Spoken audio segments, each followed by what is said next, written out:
ఈ అయోధ్య రాముల వారి యొక్క ప్రతిష్టా కార్యక్రమం 22 ఉంది కదా, సోమవారం రోజు. ఆ రోజు అందరూ కూడా ఇల్లు శుద్ధి చేసుకోండి, మామిడి తోరణాలు అలంకరణ చేసుకోండి. అలాగే మీకు ఏవైతే అయోధ్య అక్షంతలు అందినాయో అవి సోమవారం రోజు 11:30 నుంచి 12:30 మధ్యలో అభిజిత్ లగ్నంలో రాముల వారి ప్రతిష్ట జరుగుతుంది అయోధ్యలో. ఆ ప్రతిష్ట పూర్తయిన తర్వాత ఆ అక్షంతలు మన ఇంట్లో ఉన్న కుటుంబ సభ్యులందరూ కూడా తల మీద వేసుకోవాలి. అట్లాగే సాయంత్రం 5 దీపాలు పెట్టాలన్నాం కదా సోమవారం నాడు. 5 దీపాలు కాదు, 10 అయినా సరే, 20 అయినా సరే, 30 అయినా సరే, ఎన్ని దీపాలైనా సరే మనం వెలిగించవచ్చు. మన ఇంటికి దేవుళ్ళు వస్తే మనం ఎట్లా వెలుగులా ఇంటికి తీసుకొని వస్తామో అట్లా మంచిగా అలంకరణ చేసుకోవచ్చు.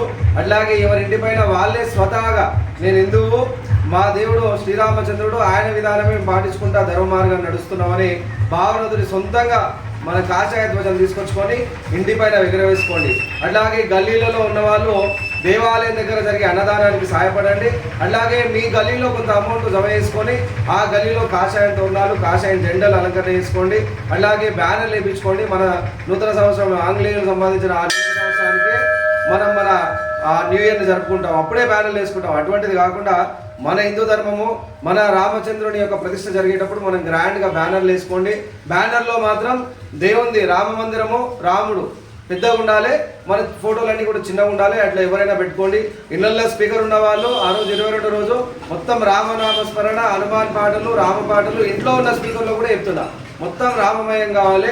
అట్లాగే ఆ ఒక్కరోజున హిందూ ఆడపిల్లలు సంప్రదాయపరంగా చేతికి గాజులు వేసుకొని మంచిగా జుట్టు వేసుకొని మంచిగా ఇంట్లో మంచి వాతావరణం భక్తి వాతావరణం నిర్మాణం చేయండి. అట్లాగే దేవాలయాలు ఎక్కడైతే ఉన్నాయో అక్కడ వెళ్ళి దేవాలయం దర్శనం చేసుకోండి.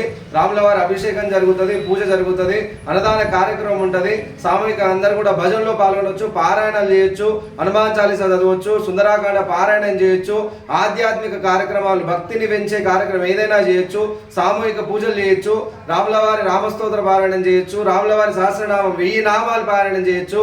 ఇట్లా ఎవరికి ఏ విధంగా వీలైతే అక్కడ ఏ భజన ఉంటే ఆ భజన ప్రకారము ఆ ఆధ్యాత్మికత వాళ్ళకి ఏ విధంగా అయితే దేవునికి భక్తిని చూపించగలుగుతామో అటువంటి పని ఏదొచ్చినా సరే ఆ రామనామ కార్యక్రమంలో పాల్గొనాలి. కాబట్టి ఎవరు దయచేసి కూడా ఆ ఒక్కరోజు అంటే రేపు ఆదివారం, ఎల్లుండి సోమవారం కదా, ఈ సోమవారం నాడు కొంచెం పనులు, పాటలు, ఫోన్లు, ముచ్చట్లు, జోళ్ళు ఇవన్నీ కొంచెం త్యజించి ఎప్పుడు జీవితంలో 365 రోజులు ఆఖరికి లీప్ సంవత్సరం 366 రోజులు కూడా మన కోసమే వాడుకుంటున్నాం. ఈ రాముల వారు పుట్టిన అయోధ్యలో రాముల వారిని ప్రతిష్ట చేస్తున్నాం. కాబట్టి గొప్ప విషయము, గొప్ప పండుగ. మనకి ఊరి ఎంట్రెన్స్ నుంచి ఎండింగ్ దాకా అంత పండుగ వాతావరణం ఉండాలి. కాషాయం జెండాలకి స్పాన్సర్లు కానీ ఒక్కొక్కరు సాయం చేసుకోండి. ఇంటింటికి వెళ్ళి జై శ్రీరామ్ ఇప్పుడు పెయింట్ తోటి వేస్తారు, అందరూ స్వాగతించండి, మంచిగా సహకరించండి. పార్టీలకు అతీతంగా, గేర్ వైజ్గా అతీతంగా మంచిగా మొన్న అక్షంతల కార్యక్రమం ఎంత మంచిగా చేసినామో అట్లా మంచిగా చేయండి. పుణ్యక్షేత్రాల దగ్గర ఉన్న వాళ్ళు పుణ్యక్షేత్రాలు దర్శనం చేసుకోండి. దగ్గరలో ఉన్న రామాలయాలు, ఆంజనేయ స్వామి దేవాలయాలు అన్నీ కూడా, శివాలయాలు ఏ దేవాలయాలను శుభ్రం చేయండి, పవిత్రంగా అలంకరణ చేయండి. మొత్తం మీద మనం హిందువులము, మన బాధ్యత శ్రీరామచంద్రుని పూజించే హక్కు మనకుంది, మన బాధ్యత. ఆ రోజు మనం అంతా కూడా రామనామస్మరణ చేసుకొని ఉండాలి. కాబట్టి ఎవరెవరు ఎక్కడెక్కడైతే ఉన్నారో ఇది వాళ్ళ పని, ఇది వీళ్ళ పని, అక్కడున్న గుడి అక్కడ వాళ్ళ పని, ఇక్కడున్న గుడి ఇక్కడ వీళ్ళ పని అన్నట్టు కాకుండా సొంతంగా మీద బాధ్యత తీసుకొని నేను హిందువు, నా దేవుడు రాముడు, మనం ధర్మానికి లొంగుతాము అని అట్లా నిర్ణయం తీసుకొని సొంతంగా వెళ్ళి పనిచేయండి. మీరు ధనం ఇస్తారా, సమయం ఇస్తారా, లేదా ఆడ పొరకడ పట్టుకొని ఊడుస్తారా, ఓ జెండా ఇప్పిస్తారా, అన్నదానికి 500 ఇస్తారా, ఇదంతా ఏమని ఉండని కానీ రామ కార్యక్రమంలో మీరు భాగం కావాలి.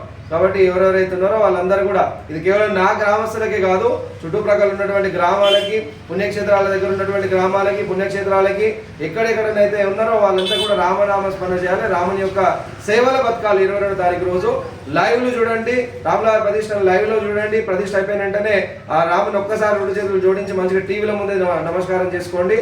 ఎవ్వరు కూడా ధ్యాస, భక్తి, శ్రద్ధ రాముని పట్లనే ఉండాలి. ముఖ్యంగా దేవాలయం దర్శనం చేసుకోవాలి. మా దేవాలయంలో మేము విశేషంగా చేస్తున్నది ఏం చేస్తున్నామంటే ఆ అయోధ్య రాముల వారికి ఎంత ఘనంగా అలంకరణ చేసి ఏం చేసినా కానీ, గుళ్ళో భజన చేసినా కానీ, పారాయణలు చేసినా కానీ, విశేషంగా పూజ పెట్టినా కానీ, ఇంకా అంతకు మించి ఏం చేయాలని అఖండ దీపం ప్రతిష్ట చేస్తున్నాం. అఖండ దీపాన్ని ఈ దేవాలయంలో అఖండ దీపం సంవత్సరం అంతా కూడా నడుస్తుంది అఖండ దీపము. అట్లాగే తులసి బృందావనం పెడుతున్నాం. కరెక్ట్గా అయోధ్య రాముల వారి ప్రతిష్ట జరిగే సమయంలోనే మా దేవాలయంలో అఖండ దీపము, అట్లాగే తులసి బృందావనంలో తులసి మొక్కని ప్రతిష్ట చేస్తున్నాం.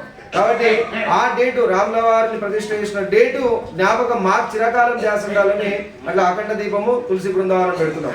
కాబట్టి అట్లా మీరు విశేషంగా ఇదే అని కాదు, మీకు ఎట్లా విధానం వీలైతే అట్లా ఆ రామ కార్యక్రమాన్ని చేయండి. అందరి దగ్గర నుండి దేవాలయాలకు వెళ్ళి మంచిగా పని చేయండి, సేవ చేయండి. ఒక మంచి పండుగ వాతావరణం, కాషాయ జుబ్బాలు వేసుకోండి, మంచిగా బొట్లు పెట్టుకోండి. మంచిగా ఈ కార్యక్రమాన్ని విజయవంతం చేయాలి. మన పండుగ మళ్ళీ రాదు కాబట్టి ధ్యాస పెట్టుకోండి. అందరికీ జై శ్రీరామ్.